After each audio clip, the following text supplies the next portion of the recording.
اللہ اللہ اللہ اللہ۔ والاندراج فیہ بحیث لا یخرج یدیہ، اور کپڑے میں اس طرح داخل ہو جانا کہ اپنے ہاتھ نہ نکالے، یعنی ہاتھ نہ نکال سکے۔ کپڑے کو اس طرح لپیٹ لینا، ایک کپڑے کو اس طرح لپیٹ لینا کہ ہاتھ بھی باہر نہ نکال سکے، یہ مکروہ ہے۔ کیا ہے؟ حضور صدر الشریعہ علیہ الرحمۃ والرضوان تحریر فرماتے ہیں کہ کپڑے میں اس طرح لپٹ جانا کہ انسان اپنے ہاتھوں کو بھی باہر نہ نکال سکے، یہ مکروہ تحریمی ہے۔ کیا ہے؟ یہ مکروہ تحریمی ہے۔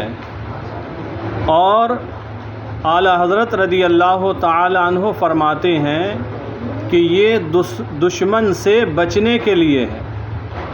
کس سے؟ دشمن سے بچنے کے لیے ہے، لہذا اس میں کراہت تحریمی کیسے ثابت کریں گے؟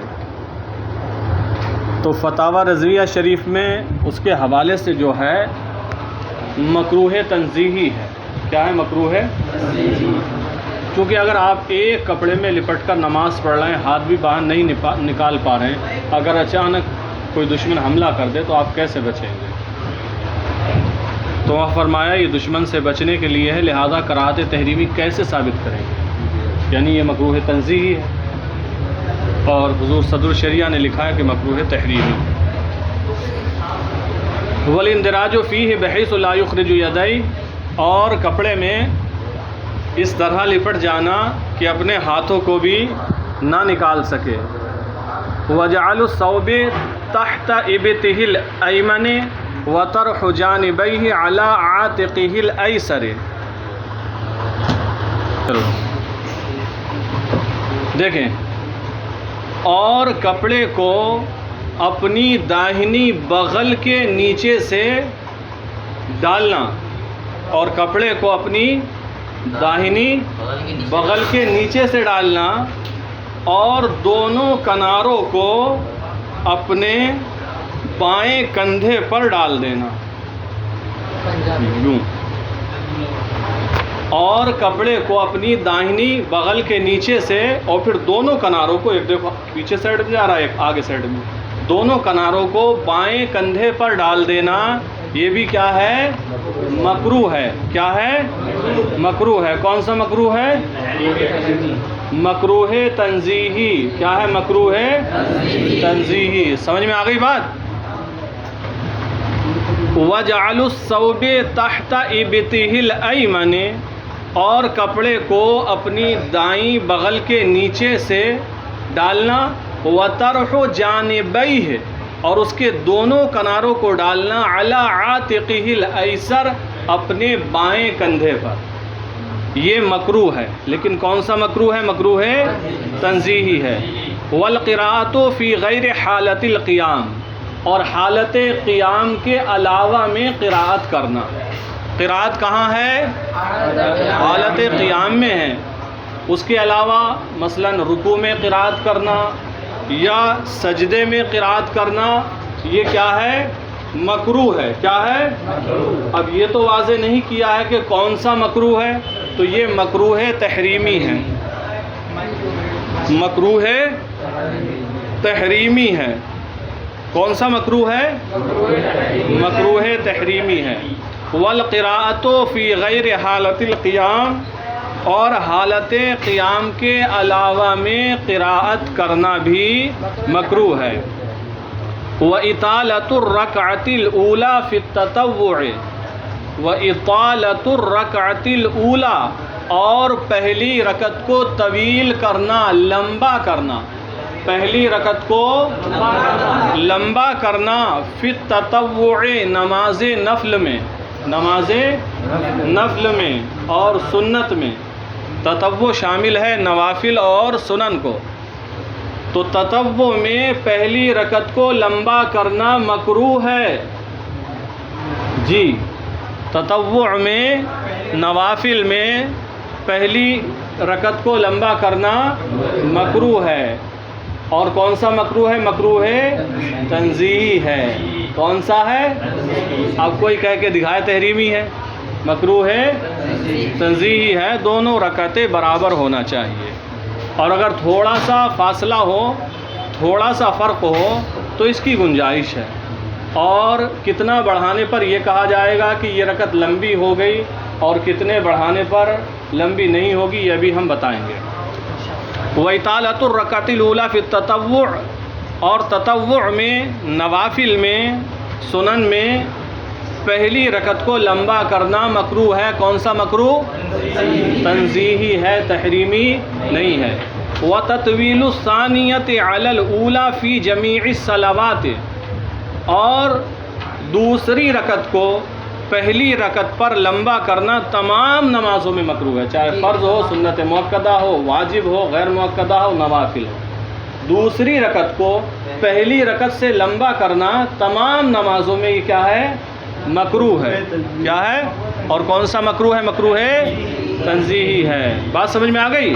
یہ تو لگتا ہی ہوگا، سمجھ میں بھی آتا ہوگا کہ دوسری رکعت کو پہلی رکعت سے لمبا کر دینا یہ مکروہ ہے اور مکروہ تنزیہی ہے. وَتَكْرَارُ السُّورَةِ فِي رَكْعَةٍ وَاحِدَةٍ مِّنَ الْفَرْضِ، اور فرض نماز کی ایک رکعت میں سورت کی تکرار کرنا. فرض نماز کی ایک رکعت میں سورت کو بار بار پڑھنا بغیر عذر کے. فرض نماز کی ایک رکعت میں، دو رکعتوں میں تو پڑھ سکتا ہے ایک ہی سورت. فرض نماز کی ایک رکعت میں بغیر عذر کے سورت کی تکرار کرنا مکروہ ہے، مکروہ تنزیہی. اور اگر کسی عذر سے تکرار کی اس نے تو مکروہ تنزیہی بھی نہیں ہے. مان لیجئے وہ زیادہ دیر تک عبادت کرنا چاہ رہا، لمبی عبادت کرنا چاہتا ہے. اب ایک ہی سورت یاد ہے، ایک بار پڑھا، اب لمبی رکعت کرنا چاہ رہا، پھر دوبارہ پڑھنے لگا، پھر تیبارہ پڑھنے لگا. تو اگر کسی عذر سے یا ایک رکعت پڑھی، ایک بار سورت پڑھ لی اس نے، اب کوئی دوسری سورت پڑھنا چاہ رہا تھا، اتفاق سے پھر وہی سورت شروع ہو گئی. کبھی دھوکہ ہو جاتا ہے ایسا. تو اب وہ جب شروع ہو گئی تو اسی کو پڑھے. تو اگر کسی عذر کی وجہ سے، یا ایک ہی سورت اس کو آتی تھی، کسی عذر کی وجہ سے اگر وہ فرض کی ایک رکعت میں سورت کی تکرار کرے تو یہ مکروہ تنزیہی بھی نہیں ہے. ہاں اگر بغیر عذر کے ایک ہی سورت کی تکرار کرے تو یہ مکروہ تنزیہی ہے. اچھا یہ مسئلہ رہ گیا، ورنہ پھر وہ رہ جائے گا کہ دوسری رکعت کو پہلی رکعت سے لمبا کرنا مکروہ ہے. اور تطوع میں پہلی رکعت کو دوسری رکعت سے لمبا کرنا مکروہ ہے. لیکن فجر میں پہلی رکعت کو دوسری رکعت سے لمبا کرنا، نماز فجر میں، فرض نماز میں پہلی رکعت کو دوسری رکعت سے لمبا کرنا مسنون ہے. پہلی رکعت کو دوسری رکعت سے لمبا کرنا مسنون ہے. اور باقی نمازیں رہ گئیں، ظہر، عصر، مغرب، عشاء، تو ان میں کیا ہے؟ ان میں حضرت امام محمد رحمۃ اللہ تعالی علیہ نے فرمایا کہ ان نمازوں میں بھی پہلی رکعت کو دوسری سے لمبا کرنا مسنون ہے، اور اسی پر انہوں نے فتویٰ دیا. لیکن شیخین یعنی حضرت امام اعظم ابو حنیفہ اور حضرت امام ابو یوسف علیہ الرحمہ فرماتے ہیں کہ ظہر، عصر، مغرب اور عشاء میں بھی پہلی رکعت کو دوسری سے لمبا کرنا مسنون نہیں ہے، بلکہ برابر ہونا چاہیے. اور اعلی حضرت رضی اللہ تعالی عنہ فتاوی رضویہ شریف میں فرماتے ہیں ان الارجح والاوجح قولهما، کہ ارجح راجح سے ہے، ارجح اس میں تفضیل، والاوجح اور اوجح قولهما شیخین کا قول ہے. کیوں؟ فإن کلام الامام امام الکلام، کیونکہ کلام الامام، امام کا کلام کلام کا امام ہوتا ہے، لکھا ہوا ہے فإن کلام الامام امام الکلام، تو امام اعظم ہے، ان کا کلام ہے۔ بہرحال تو یہ تو مسنون ہے کہ فجر کی نماز میں، فرض نماز میں پہلی رکعت کو لمبا کیا جائے، اس پر اتفاق ہے۔ امام اعظم ابو حنیفہ کا بھی یہی قول ہے، امام ابو یوسف کا بھی، امام محمد کا بھی۔ لیکن باقی اور نمازوں کے بارے میں امام محمد نے تو یہی کہا، اس پر فتویٰ دیا کہ ان میں بھی پہلی رکعت کو لمبا کرنا چاہیے، لیکن شیخین کے نزدیک لمبا نہیں کیا جائے گا۔ اب رکعت کا لمبا اور چھوٹا ہونا کب ہوگا؟ تو اس سلسلے میں حضور صدر الشریعہ علیہ الرحمت والرضوان بہار شریعت میں لکھتے ہیں کہ قرات برابر ہو، اور جہاں یہ ذکر ہے کہ دوسری رکعت پہلی رکعت سے لمبی نہ ہو، تو وہاں پر فرمایا کہ یہ سورت کا بڑا ہونا چھوٹا ہونا معلوم کس طرح ہوگا؟ تو فرمایا اگر سورتوں کی آیتیں برابر ہیں، آیتیں برابر چل رہی ہیں، حروف کی تعداد تقریباً برابر، تو اگر 3 آیتیں آپ نے زیادہ پڑھ لیا، جبکہ چھوٹی چھوٹی آیتیں چل رہی، 3 آیتیں آپ نے زیادہ پڑھا پہلی رکعت میں، جتنا پڑھا تھا، مان لیجیے پہلی رکعت میں آپ نے 9 آیتیں پڑھی، اور دونوں صورتوں میں آیتیں برابر چل رہی ہیں، اور آیتیں بھی چھوٹی چھوٹی ہیں، کوئی بڑی نہیں ہے، مان لیجیے 1 لائن کی آیت ہے یا پون لائن کی آیت ہے، تو آپ نے ایک رکعت میں مثال کے طور پر 9 آیتیں پڑھی۔ اب دوسری رکعت میں اگر آپ 3 آیتیں اور زیادہ پڑھتے ہیں، یعنی 12 آیتیں پڑھتے ہیں، تب یہ مانا جائے گا کہ دوسری رکعت کی قرات کو آپ نے لمبا کر دیا۔ اور اگر اس سے کم ہے، 1 آیت زیادہ پڑھی ہے یا 2 آیتیں زیادہ پڑھی ہیں، تو یہ نہیں مانا جائے گا کہ آپ نے لمبا کر دیا ہے۔ اور اگر آیتوں میں فرق ہو، ایک سورت کی آیتیں چھوٹی ہیں، ایک کی بڑی لمبی ہیں، تو پھر حروف کا اعتبار کیا جائے۔ کس کا؟ تو اگر دوسری رکعت میں جو سورت آپ نے پڑھی ہے اس کے حروف کافی زیادہ ہو رہے ہیں، تب مانا جائے گا کہ یہ قرات، یہ سورت لمبی ہو گئی۔ 10-20 حروف زیادہ ہو گئے، 20-25 30 40 حروف زیادہ ہو گئے، تو اس سے یہ نہیں مانا جائے گا کہ یہ سورت لمبی ہو گئی، تو کچھ گنجائش ہے، ٹھیک ہے۔ آپ نے الم تری کیف سورہ فیل پڑھی پہلی رکعت میں، دوسرے میں آپ نے سورہ قریش پڑھی، تو سورہ قریش تو چھوٹی صورت ہے، یا مان لیجیے پہلی رکعت میں آپ نے سورہ قریش پڑھ دی، سورہ قریش پڑھ دی، اس کے بعد آپ نے تبت یدا پڑھ دی۔ تو اگر تھوڑا سا فرق ہے، 2 آیت تک کا فرق ہے، تو یہ نہیں مانا جائے گا کہ آپ نے پہلی رکعت میں چھوٹی صورت پڑھی اور دوسری رکعت میں لمبی صورت پڑھ دی۔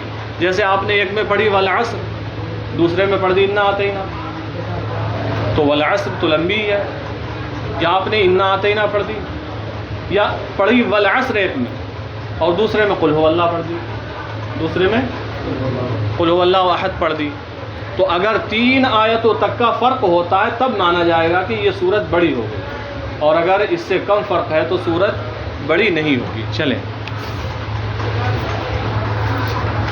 پھر فرماتے ہیں وَقِرَاتُ سُورَةٍ فَوْقَ الَّتِي قَرَأَهَا، اور جو صورت پڑھ چکا ہے دوسری رکعت میں اس سے پہلے والی صورت پڑھنا۔ وَقِرَاتُ سُورَةٍ فَوْقَ الَّتِي قَرَأَهَا، اور جو صورت پڑھ چکا ہے دوسری رکعت میں اس سے پہلے والی صورت پڑھنا، اور جو صورت پڑھ چکا ہے دوسری رکعت میں اس سے پہلے والی صورت پڑھنا۔ مثال کے طور پر پہلی رکعت میں اس نے سورہ کافرون پڑھی، قل یا ایھا الکافرون، پہلی رکعت میں۔ اب دوسری رکعت میں وہ سورہ فیل پڑھ رہا ہے، الم تر کیف فعل ربک باصحاب الفیل، سورہ فیل پڑھ رہا ہے، یہ صورت ہے، تو یہ بھی کیا ہے نماز میں؟ مکروہ ہے۔ کیا ہے؟ اور مکروہ بھی کون سا ہے؟ مکروہ تحریمی۔ کیا ہے؟ مکروہ تحریمی ہے، بیچ بیچ میں تحریمی بھی آئے گا، ہاں مکروہ، ہاں چونکہ ترتیب کے ساتھ قرآن مجید کو پڑھنا واجب ہے، ترتیب کے ساتھ قرآن مجید کو پڑھنا واجب ہے۔ یہاں فرماتے لِأَنَّ ترتیب السورۃ فی القراءۃ من واجبات الصلاۃ، اس لیے کہ قراءت میں سورت کی ترتیب واجبات نماز میں سے ہے، تو یہ اگر عمدن اس نے جو صورت پڑھ چکا ہے اس سے پہلے والی صورت پڑھی تو یہ مکروہ تحریمی ہے، مکروہ ہے. اور اگر بھول کر شروع کر دی تو پھر یہ تحریمی نہیں. آگے دیکھ. وَفَصْلُهُ بِسُورَةٍ بَيْنَ سُورَتَيْنِ قَرَأَهُمَا فِي رَكْعَتَيْنِ. وَفَصْلُهُ بِسُورَةٍ بَيْنَ سُورَتَيْنِ قَرَأَهُمَا فِي رَكْعَتَيْنِ. اور وہ دو صورتیں جن کی قرأت اس نے 2 رکعتوں میں کی ہے، وہ 2 صورتیں جن کی قرأت اس نے 2 رکعتوں میں کی ہے، ان کے درمیان ایک صورت سے فاصلہ کرنا یہ بھی مکروہ.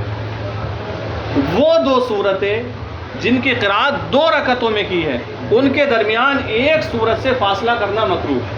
مثال کے طور پر پہلی رکعت میں اس نے پڑھی اَرَأَيْتَ الَّذِي يُكَذِّبُ بِالدِّينِ فَذَلِكَ الَّذِي يَدُعُّ الْيَتِيمَ. اور دوسری رکعت میں وہ قرأت کرتا ہے قُلْ يَا أَيُّهَا الْكَافِرُونَ. بیچ میں کون سی صورت رہ گئی؟ اِنَّا أَعْطَيْنَاكَ الْكَوْثَرَ. تو وہ 2 صورتیں آپ دیکھیں جن کی قرأت اس نے 2 رکعتوں میں کی ہے، ان کے درمیان ایک صورت سے فاصلہ کرنا یہ بھی مکروہ ہے. کیا ہے؟ اور مکروہ کون سا مکروہ ہے؟ تنزیہی ہے. تو جب کہ بیچ میں چھوٹی صورت رہ رہی ہو تب یہ مکروہ تنزیہی ہے. اور اگر بیچ میں کوئی بڑی صورت رہ رہی ہے، بیچ میں اگر کوئی صورت بڑی رہ جاتی ہے تو پھر یہ مکروہ تنزیہی بھی نہیں ہے. مثال کے طور پر اس نے پہلی رکعت میں، تو یہ مسئلہ سمجھ میں آ گیا کہ اس نے 2 رکعتوں میں 2 صورتوں کی قرأت کی، لیکن بیچ میں ایک چھوٹی صورت کو چھوڑ دیا. بیچ میں ایک چھوٹی صورت کو چھوڑ دیا تو یہ کیا ہے؟ مکروہ ہے. کیا ہے؟ مکروہ ہے. یا اس نے پہلی میں قُلْ يَا أَيُّهَا الْكَافِرُونَ کی تلاوت کی اور دوسری میں تبت یدا کی تلاوت کی. بیچ میں سورہ نصر کو، اذا جاء نصر اللہ سورہ کو چھوڑ دیا تو یہ بھی کیا ہے؟ مکروہ ہے. یہ بھی مکروہ ہے. یا پہلی میں الم تری کیف کی تلاوت کی اور دوسری میں ارائیت الذی کی، بیچ میں کس کو چھوڑ دیا؟ تو یہ بھی کیا ہے؟ مکروہ. اور مکروہ سے مراد کون سا مکروہ ہے؟ ہاں اگر بیچ میں بڑی صورت کو چھوڑا ہے تو پھر یہاں پر کراہت نہیں ہوگی. مثال کے طور پر حضور صدر الشریعہ نے یہی مثال دی ہے، لکھا کہ پہلی رکعت میں سورہ 3 کی تلاوت کی، وَالتِّينِ وَالزَّيْتُونِ وَطُورِ سِینِین. اس کے بعد سورہ اقرا ہے، اس کو چھوڑ دیا. اس کے بعد سورہ قدر ہے، انا انزلناہ فی لیلۃ القدر، اس کی تلاوت کی. تو یہاں قرأت نہیں کیونکہ سورہ اقرأ بسم ربک، سورہ علق اقرأ بسم ربک الذی خلق، یہ ایک لمبی صورت ہے. تو مسئلہ سمجھ میں آ گیا؟ 2 صورتوں کی تلاوت کی، بیچ میں ایک چھوٹی صورت اگر رہ گئی چھوڑ دی تو کیا ہے؟ یہ تنزیہی ہے. یہ بتا دینا لوگوں کو مسئلہ، ٹھیک ہے؟ اور اگر بھولے سے رہ گئی، آپ نے الم تری کیف پہلی رکعت میں پڑھی اور دوسری میں لیلاف پڑھنا چاہ رہے تھے لیکن دھوکے سے ارائیت الذی شروع ہو گئی، تو اب جو سورج شروع ہو گئی حکم یہ ہے اسی کو پڑھیں. اب یہاں قرأت تنزیہی بھی نہیں، دھوکے سے شروع ہو گئی. تو یہ مسئلہ بتا دینا. کچھ مقتدی ہوتے ہیں ایک مسئلہ جان لے، کہتے ہیں آپ نے بیچ میں چھوٹی صورت چھوڑ دی، نماز تو ہی نہیں. ان کی نماز ٹوٹتی بہت جلدی. تو اگر کسی نے پڑھا بھی تو کون سی کراہت ہے؟ کراہت تنزیہی. اور اگر بھولے سے شروع کر دی، فقہاء کرام فرماتے ہیں اب پلٹے نہ بلکہ اسی کو پڑھ. وَفَصْلُهُ بِسُورَةٍ بَيْنَ سُورَتَيْنِ قَرَأَهُمَا فِي رَكْعَتَيْنِ. اور وہ 2 صورتیں جن کی قرأت 2 رکعتوں میں کی ہے، ان کے درمیان ایک سورت سے فاصلہ کرنا. سورت سے مراد ہے کون سی سورت؟ چھوٹی سورت سے فاصلہ کرنا، یعنی بیچ میں ایک چھوٹی سورت کو چھوڑ دینا مکروہ ہے. کون سا مکروہ ہے؟ وَشَمُّ طِیبٍ، اور خوشبو سونگنا. نماز پڑھتے ہوئے خوشبو سونگنا بھی کیا ہے؟ خوشبو سونگنا نماز پڑھتے ہوئے کیا ہے؟ مکروہ. مکروہ سے مراد مکروہ ہے تنزیہی. ہاتھ پر لگا کر گیا تھا، نماز پڑھا، کچھ آئی اسے الگ سی اسمیل، تو یہ کیا ہے؟ مکروہ تنزیہی ہے. وَشَمُّ طِیبٍ، اور بو کو، خوشبو کو سونگنا کیا ہے؟ مکروہ ہے. وَتَرْوِيحُهُ بِثَوْبِهِ أَوْ مِرْوَحَةٍ مَرَّةً أَوْ مَرَّتَيْنِ. وَتَرْوِيحُهُ، اور اس کا ہوا کرنا، بِثَوْبِهِ، اپنے کپڑے کے ذریعے، او مروحتن یا پنکھے کے ذریعے، مرتن ایک مرتبہ، او مرتین یا بہت گرمی ہو تشہد کے لیے بیٹھا ہو پھر کرے، ہوا کر لے اپنے کپڑے سے، یا پنکھا رکھا ہو دو ایک ہاتھ مار لے، تو دو ایک مرتبہ ہوا کرنا مکروہ ہے. کیا ہے؟ ہاں، اگر اس سے زیادہ کرے گا تو پھر عمل کثیر ہو جائے گا اور نماز فاسد ہو جائے گی. تو یہ کراہت تنزیہی میں آئے گا اگر عمل قلیل ہے. ٹھیک ہے. وَتَرْوِيحُهُ بِصَوْبِهِ، اور اس کا ہوا کرنا اپنے کپڑے کے ذریعے، اور مروحتن یا پنکھے کے ذریعے، مرتن او مرتین ایک یا دو مرتبہ، یہ بھی مکروہ تنزیہی ہے. وَتَحْوِيلُ أَصَابِعِ يَدَيْهِ، وَتَحْوِيل اور پھیر دینا، اصابع یدیہ اپنے ہاتھوں کی انگلیوں کو، اور رجلیہ یا پیروں کی انگلیوں کو، عن القبلۃ قبلے سے، فی السجود سجدے میں، وغیرہ اور اس کے علاوہ میں، یعنی جب سجدے میں جائے اس وقت یا کسی اور رکن میں اپنے ہاتھوں کی انگلیوں کو یا پیروں کی انگلیوں کو قبلے سے پھیر دینا کیا ہے؟ مکروہ. مکروہ ہے. جیسے کچھ لوگ نیت باندھتے ہیں تو ان کی انگلیاں قبلے کی طرف کہاں ہوں؟ قبلے کی طرف ہونے کا تو مطلب یہ ہے کہ اس طریقے سے نیت باندھے انسان. اور بہت سے لوگ کچھ تو ایسے ہی ہوتے ہیں اور اپنا اپنا انداز ہوتا ہے لوگوں کا، کسی کے اوپر کو ہوتی ہیں. ٹھیک ہے. تو ہاتھوں کی یا پیروں کی انگلیوں کو سجدے میں یا اس کے علاوہ میں قبلے سے پھیر دینا مکروہ ہے. مکروہ تنزیہی ہے. وَتَحْوِيلُ أَصَابِعِ يَدَيْهِ أَوْ رِجْلَيْهِ عَنِ الْقِبْلَةِ فِي السُّجُودِ وَغَيْرِهِ، سجدے وغیرہ میں اپنے ہاتھوں کی یا پیروں کی انگلیوں کو پھیر دینا بھی مکروہ ہے. وَتَرْكُ وَضْعِ الْيَدَيْنِ عَلَى الرُّكْبَتَيْنِ فِي الرُّكُوعِ، اور رکوع میں گھٹنوں پر ہاتھ نہ رکھنا. رکوع میں جب گیا گھٹنوں پر رکھے نہیں، ایسے ہی جھک گیا. رکوع میں گھٹنوں پر ہاتھ نہ رکھنا مکروہ ہے. رکوع میں گھٹنوں پر ہاتھ نہ رکھنا مکروہ ہے. اسی طرح سجدے میں جا کر زمین پر ہاتھ نہ رکھنا مکروہ ہے. سجدے میں جا کر زمین پر ہاتھ نہ رکھنا. اور مکروہ کون سا مکروہ ہے؟ مکروہ تنزیہی ہے. وَتَرْكُ وَضْعِ الْيَدَيْنِ عَلَى الرُّكْبَتَيْنِ فِي الرُّكُوعِ، اور رکوع میں گھٹنوں پر ہاتھوں کو نہ رکھنا مکروہ تنزیہی ہے. وَالتَّصَاؤُبُ، اور جماہی لینا. اور جمائی آتی ہے نا، جب موسم بنتا ہے تو منہ پھیلاتا ہے جم کے، اور جب جمعے کا دن نیند آتی ہے جمائی پہ جمائی آتی ہے لوگ. اور جمائی لینا تو اگر قصدن عمدن جمائی لے رہا ہے تو یہ مکروہ تحریمی ہے. کیا ہے؟ مکروہ تحریمی ہے. والتصاؤب، اور جمائی لینا کیا ہے؟ مکروہ تحریمی. عمدن اگر لے رہا ہے، اور اگر عمدن نہیں ہے، آ ہی رہی ہے، تو اس کے بارے میں حکم یہ ہے کہ اپنا ہاتھ منہ کے اوپر رکھ لے. تو اگر عمدن لے رہا ہے تو یہ کیا ہے؟ مکروہ تحریمی ہے. ہاں، جمائی لینا عمدن مکروہ تحریمی ہے. وَتَغْمِيضُ عَيْنَيْهِ، اور اپنی آنکھوں کو بند کر لینا. اپنی آنکھوں کو بند کر لینا بھی نماز پڑھتے ہوئے آنکھیں بند کرنا مکروہ ہے. نماز پڑھتے ہوئے آنکھیں بند کرنا نسیم کیا ہے؟ مکروہ ہے. کون سا مکروہ ہے؟ مکروہ تنزیہی ہے. یہ بھی اس وقت ہے، فقہاء کرام فرماتے ہیں کہ اگر آنکھیں کھول کر نماز پڑھنے میں خشوع و خضوع کی کیفیت پیدا نہ ہوتی ہو، آنکھیں کھول کر نماز پڑھنے میں خشوع و خضوع کی کیفیت پیدا نہ ہوتی ہو، اور آنکھیں بند کر کے یہ کیفیت پیدا ہو جاتی ہو، تو آنکھیں بند کرنے میں کوئی حرج نہیں، کوئی کراہت نہیں، بلکہ بہتر ہے. اور بے وجہ آنکھیں بند کر رہا ہے تو پھر یہ مکروہ ہے، اور مکروہ تنزیہی ہے. وَتَغْمِيضُ عَيْنَيْهِ، اور اس کی آنکھوں کا بند کرنا. وَرَفْعُهُمَا لِلسَّمَاءِ، اور آنکھوں کو اٹھانا آسمان کی طرف. آسمان کی طرف دیکھنا. آسمان کی طرف دیکھنا یہ بھی کیا ہے؟ نماز پڑھتے ہوئے آسمان کی طرف دیکھنا مکروہ ہے. کیا ہے؟ مکروہ ہے. مکروہ سے مراد کون سا مکروہ ہے؟ مکروہ تحریمی. کبھی کبھی آئے گا. مکروہ سے مراد کیا ہے؟ مکروہ تحریمی ہے. آسمان کی طرف دیکھنا نماز پڑھتے ہوئے کیا ہے؟ مکروہ تحریمی ہے. انسانوں کو ڈھونڈنے کے لیے بڑی محنت پڑنا پڑتی ہے. یہ تو مکروہ کہہ کے آسانی سے نکل گئے. اب ڈھونڈتے رہو کہاں تحریمی ہے کہاں تنزیہی ہے، اور کسی ایک جگہ پر بہار شریعت میں بھی اس کی وضاحت نہیں کی گئی ہے. چلے دیکھیں. ورفعہما للسماء، اور آنکھوں کو آسمان کی طرف اٹھانا مکروہ ہے، کون سا ہے؟ مکروہ تحریمی ہے۔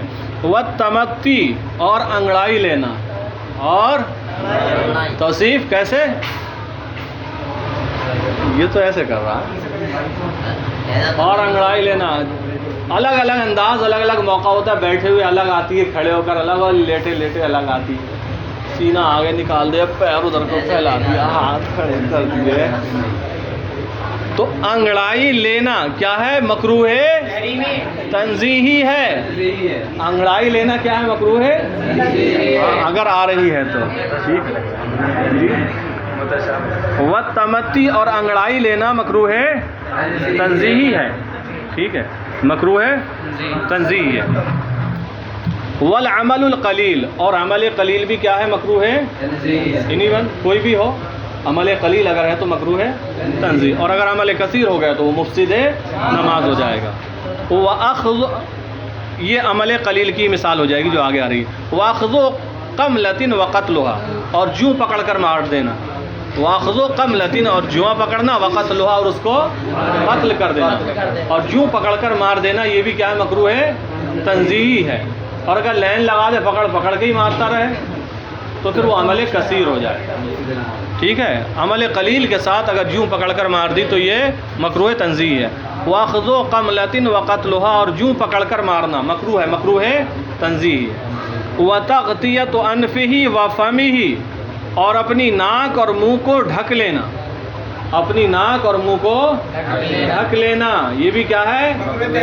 مکروہ تحریمی ہے۔ اپنی ناک اور منہ کو بغیر عذر کے ڈھک لینا، پیک کر لینا، یہ مکروہ تحریمی ہے۔ لیکن اگر کسی عذر کی وجہ سے ہو تو پھر کراہت نہیں رہ جاتی ہے، جب عذر کی وجہ سے ہو پھر تنزیہی بھی نہیں رہ جاتی ہے۔ جیسا کہ یہ کووڈ کا دور آیا تھا تو پھر ماسک جب چلے تھے، اچھا جب کوئی دقت آ جاتی ہے تو کچھ لوگ اجازت بھی نہیں دینا چاہتے ہیں۔